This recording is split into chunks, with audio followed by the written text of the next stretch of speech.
follow closely. And we've talked about corporate clubs, and we go to volleyball again. KCB, another corporate team. Prisons, a corporate team. GSU, a corporate team. And they're dominating this because KCB are in the final. Yes. Prisons are in the final. You know, in volleyball, we say get involved and keep the ball flying high. So that's where I'll start.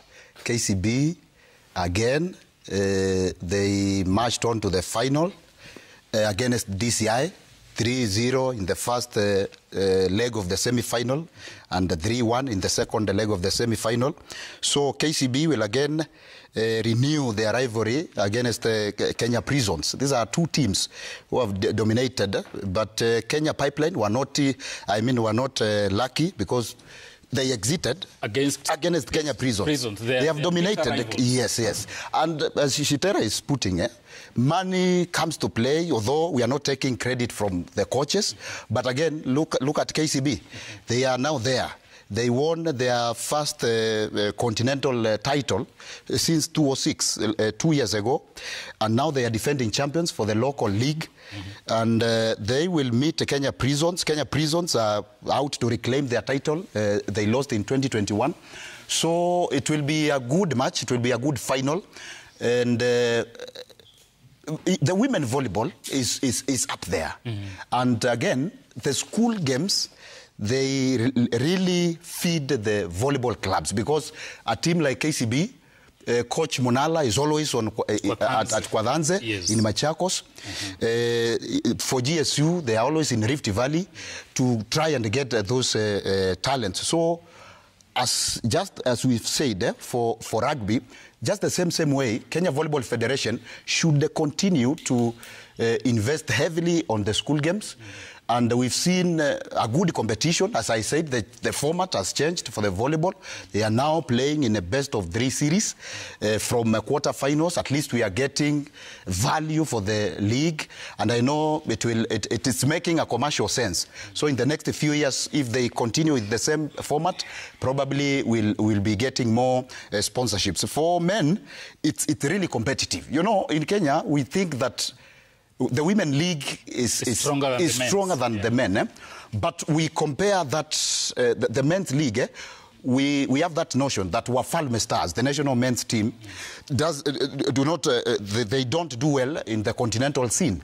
But again, we forget that out there, it's very competitive. We have Egypt. They boast the best structures. Again, it's structures, boils down to the structures. Still this Tano, yes. The structures could be a challenge. Yes. And it's cutting across board. Yes. Both Malkia and Wafalme. But maybe, George, you can come into this. The factors left constant. Yeah, there's no magic formula or magic facilities that Malkia are using. They use the same indoor arena at Kasarani, the same dilapidated arena at Nyayo, financial challenges, the coaching. But Malkia have made a mark continentally, and even at the international scene, they've graced the Olympics. Wafalme, I can't remember the last time we even took time on this show to applaud them for a good performance. Sure. Just like you've said, we never give them enough airtime and space, and maybe we don't follow them that much, unfortunately, to the pundits and maybe the journalists.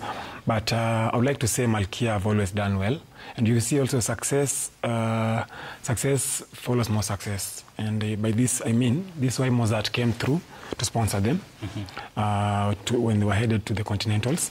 And always everyone wants to be associated with Malkia, because Kina Wanja, Kina Atuka set the standards very high.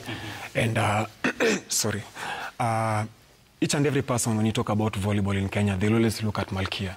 If you ask anyone randomly who is the captain of the men's side, definitely not so many people, definitely, yeah, sure. Because maybe we use the same facilities, but maybe if I'm not wrong, the ladies' side is not that competitive like the gents. Because if you go to North Africa, we have Al Ahly, the Esperances, the Carthage Eagles from Tunisia. You see, these guys are so good that you look at their facilities. They don't train outdoors, then come to play indoors during tournaments. They have all the facilities.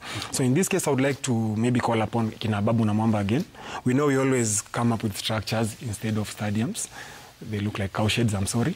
But we need these arenas, several of them, because you can't get space to go to play at Ulinzi anytime, because that one is a military facility, which needs protocol. Right? Why are you saying that the ladies tournament is not very competitive? Unasema tunacheza na watu vipofu.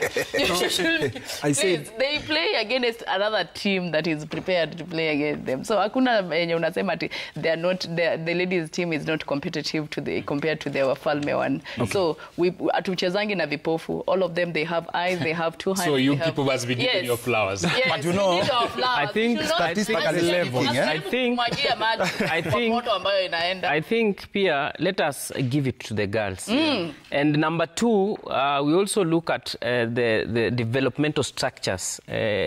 Look at how women volleyball is very competitive. Tanzania are the East Africa champions. Africa champions, in fact. Now, wanasema kwamba mgala muwe lakini haki yake mpe. You get?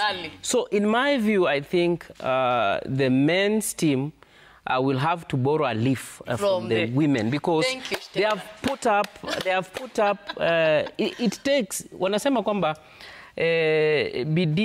bidii kama ya mchwa bila shaka itakuletea mafanikio. And men cannot just sit and say that journalists will cover us so that we can be seen, but you are not performing. Please, we cover women because they give us content. We cannot cover where we don't have content. Yes, thank you. If we don't have content, we will not be involved. Shitera, we are not taking any credit from the women's side. Yes. But angalia too the numbers of the clubs who are playing in that league vis-a-vis for the men. There are so many. You see, the same way the women team are doing in football. Yes. Men dominate, yes, but the ladies are coming up because they are putting up some pressure.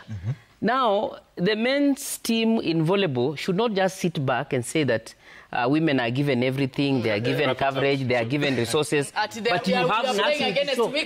So GSU in the men's side, we have not looked at the men's side, but GSU will face Kenya Prisons again. They will renew their rivalry. GSU, they have dominated for 15 years, but again, they relinquished the title last year. So Kenya Prisons will be defending their title. Whom do you think will win it? It's a tough one. For this one, I'll bet on Kenya Prisons, again, for men.